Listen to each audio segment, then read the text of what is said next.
Så er jeg ude at gå i Sedona Airport Vortex. Og jeg vil jo ikke forstyrre naturens fred.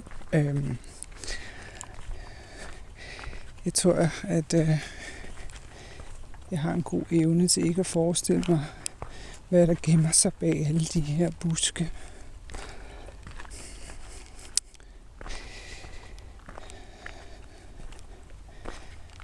Det er meget specielt at gå her.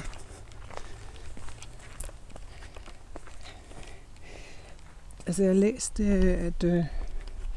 læste en bog, jeg lånte en rigtig god ven, hvor det stod, at folk de havde oplevet de mest mærkelige ting, og set væsener og aliens og jeg ved ikke hvad. Og der er i hvert fald en alien der. Det er virkelig noget, der skal opleves det her. Se en smuk kaktus, der blomstrer. Jeg synes, det er meget rørende, hvad naturen og universet har at byde på.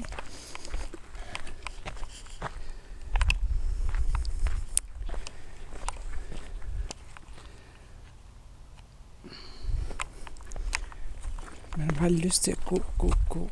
Små byggede ting.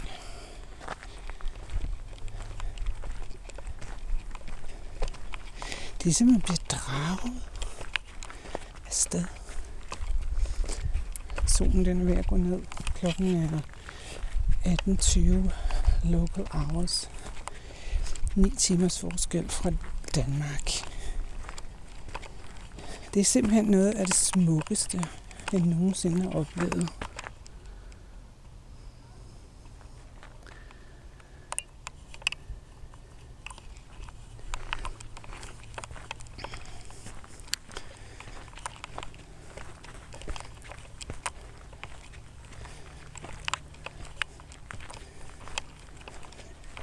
Altså det er det, jeg siger til mig selv. Don't worry, be realistic.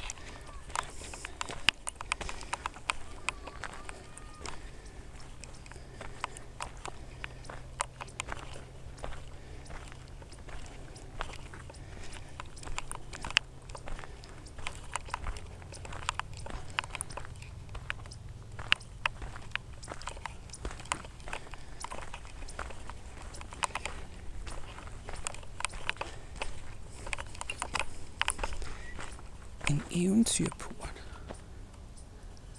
Ulala. Altså grunden til at tale så stille, det er simpelthen fordi, at jeg vil ikke vække krybdyrene. Hvor er så smukt.